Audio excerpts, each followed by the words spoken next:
Right. మీరు ఢిల్లీకి వెళ్ళడం తప్పులేదు, ప్రధాని మోడీ గారిని కలవడం తప్పులేదు, రాష్ట్రానికి రావాల్సిన నిధులు, రాష్ట్రానికి రావాల్సిన అభివృద్ధి కార్యక్రమాల కోసం రిప్రజెంట్ చేయడం తప్పులేదు. కానీ నిన్నటి వరకు అధికారంలో ఉన్న భారత రాష్ట్ర సమితి ప్రభుత్వం కాళేశ్వరంకు జాతీయ హోదా కల్పించాలని నాకు తెలిసి 1000 సార్లకు పైగా రాష్ట్ర నాటి ముఖ్యమంత్రి కేసీఆర్ సహా అనేక మంది మంత్రులు కాళ్లకు బలపాలు కట్టుకొని తిరిగారు. కాళేశ్వరంకు జాతీయ హోదా ఇవ్వండి బీజేపీ సస్యమీర అన్నది. అసలు పైగా ఏటీఎం అన్నారు, రకరకాల ఆరోపణలు చేశారు. అది కాస్త పక్కన పెట్టండి. మీరు కూడా అంటే రేవంత్ రెడ్డి గారు కూడా తెలంగాణ తాజాగా కొలువు తీరిన తెలంగాణ ప్రభుత్వం కూడా కాళేశ్వరంను పక్కన పెట్టి పాలమూరు రంగారెడ్డికే జాతీయ హోదా కల్పించడం ఎందుకు అడిగినట్టు అంటే ఏం చెప్తారు? గుడ్ మార్నింగ్ వెంకట్ గారు, అదేవిధంగా అక్కడ ఉన్న ప్యానల్ వాళ్ళకు కూడా 99 టీవీ ప్రజానికానికి కూడా గుడ్ మార్నింగ్. అయితే వెంకట్ గారు ఇక్కడ ఒకటి ఉంటుంది, ఏదైతే ఒక ప్రాజెక్టు మనము నేషనల్ లెవెల్లో ప్రాజెక్ట్ అంటే జాతీయ హోదా కల్పించాలని దానికి కొన్ని నియమ నిబంధనలు ఉంటాయి. అయితే కాళేశ్వరం ఏదైతే ఉందో ఆ కాళేశ్వరం ప్రాజెక్టు దయచేసి 99 టీవీ ప్రజానికం మళ్ళీ స్పష్టంగా గమనించండి.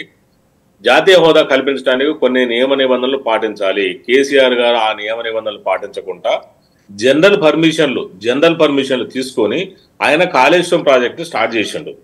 కాళేశ్వరం ప్రాజెక్టు స్టార్ట్ చేసి కట్టిన తర్వాత మధ్యలో ఆయన అప్పటి నుంచి అడగటం మొదలు పెట్టిండు. దానికి అట్లాంటి వాటికి ఎవరు కూడా ఇవ్వరు. ఇది లీగల్ పొజిషన్ చెప్తారు. నాకు తెలిసి 40 నుంచి 50 అనుమతులు తీసుకున్నారు, పర్యావరణ అనుమతులు తీసుకున్నారు.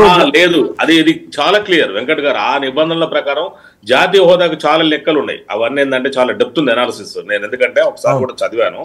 దాని ప్రకారం వీళ్ళు ఫాలో కాలేదు. ఈ నిబంధనలు వేరే, నేషనల్ గ్రీన్ ట్రిబ్యునల్ నుంచి తీసుకుంటారు, ఆ సంబంధించినటువంటి CWC నుంచి తీసుకుంటారు, అవి వేరే. అవి కాకుండా ఇంకా డెప్త్ గా ఏదైతే ఉందో కేంద్ర ప్రభుత్వం నుంచి కానీ ఆ సంబంధించిన సంస్థల నుంచి కానీ ఆ అనుమతులు తీసుకున్న తర్వాత మనం జాతీయ హోదా అడగాలి. కానీ ఎక్కడ కూడా కేసీఆర్ గారు సొంతంగా చేసింది తప్ప ఆ క్రెడిట్ అంతా నాకే తక్కాలని మొత్తం చేసుకొని, ఇది వాస్తవం. యాక్చువల్గా ఇది బీజేపీని వెనకేసుకురావడం, ఎవరినో ముందేసుకురావడం కాదు. ఆ తర్వాత ప్రాజెక్టు మొదలుపెట్టిన తర్వాత నాకు నేషనల్ హోదా ఇవ్వండి కాళేశ్వరం గారు. కానీ కాంగ్రెస్ పార్టీ అట్లా కాదు. ప్రాణహిత చేవెళ్ళ కానీ ఇవన్నీ ఏంటంటే ఒక లెక్క ప్రకారం ముందు నుంచి ఆ నియమ నిబంధనలు పాటించుకుంటూ వచ్చి అడిగింది. ఇది వాళ్ళు ఏదైతే లీగల్ గా రూల్స్ ఫ్రేమ్ చేశారో ఆ రూల్స్ ఫ్రేమ్ ప్రకారం మేము అడుగుతున్నాం ఇది. కానీ కాళేశ్వరం ప్రాజెక్టుకి జాతీయ హోదా ఇవ్వడం వీలు పడదు. బీయింగ్ అడ్వకేట్ గా నాకున్న నాలెడ్జ్ ప్రకారం. ఎందుకంటే ఇది ఇప్పుడు ఇట్లా డొల్లతనం అయిందని కాదు, వాళ్ళ లెక్కల ప్రకారం వాళ్ళు కట్టలేదు. అంటే మీరు ఫండింగ్ ఎలా ఏర్పాటు చేసుకుంటారు అవన్నీ లెక్కల చాలా క్లారిటీగా చెప్పాలి. CWCకి, సెంట్రల్ వాటర్ కమిషన్ కి అవన్నీ ఏం లేదు. జనరల్ గా ఏదైతే ఉందో స్టేట్ గవర్నమెంట్, అది పూర్తిగా స్టేట్ గవర్నమెంట్ ప్రాజెక్టు కాబట్టి వాళ్ళు ఆ లెక్క ప్రకారం నేషనల్ హోదా ఇవ్వరు. కాబట్టి మా రేవంత్ రెడ్డి గారు కానీ బట్టి గారు ఏమంటున్నారంటే దీనికి ఇవ్వండి, ఎందుకంటే ఇది కరెక్ట్ గా రూల్స్ ప్రకారం ఉంది, మీరు ఏదైతే రూల్స్ నిబంధనలు ఉన్నాయో ఆ ఫ్రేమ్ లో ఉంది కాబట్టి దీనికి ఇవ్వండి అని అడుగుతున్నారు. దీంట్లో ఎలాంటిది లేదు ఇక్కడ. పాలమూరు రంగారెడ్డి అంటే పాలమూరు రంగారెడ్డికి ఇవన్నీ అనుమతులు ఇవన్నీ ఆ లెక్క ప్రకారం వచ్చింది. అది కేసీఆర్ కదండి. అట్లా ఉండదు ఇక్కడ వెంకట్ గారు. ఇక్కడ ఏంటంటే లీగల్గా ఉంటాయి. ఇప్పుడు మనం చాలా లీగాలిటీ, వాళ్ళ కొన్ని కమిషన్లు, కమిటీలు, రూల్స్, రెగ్యులేషన్స్ ఫ్రేమ్ అయి ఉంటాయి. దాని ప్రకారం పోవాలి. అట్లా పోయింది కాబట్టికే పాలమూరు రంగారెడ్డికి అవకాశం ఉంటుంది భవిష్యత్తులో. అది ఇస్తుందా ఏదంటే మళ్ళీ వెళ్ళినది సెకండరీ. కానీ కాళేశ్వరం ప్రాజెక్టుకి అసంభవం, బీయింగ్ అడ్వకేట్ చెప్తున్నా. ఎందుకంటే దానికి సంబంధించిన మీరు నిపుణులు కూడా అడగండి ఇంకా కావాలంటే. ఎందుకంటే ఆ రూల్స్ లో అది ఫ్రేమ్ చేయబడలేదు కాబట్టి దానికి ఎట్టి పరిస్థితి కూడా ఇవ్వరు.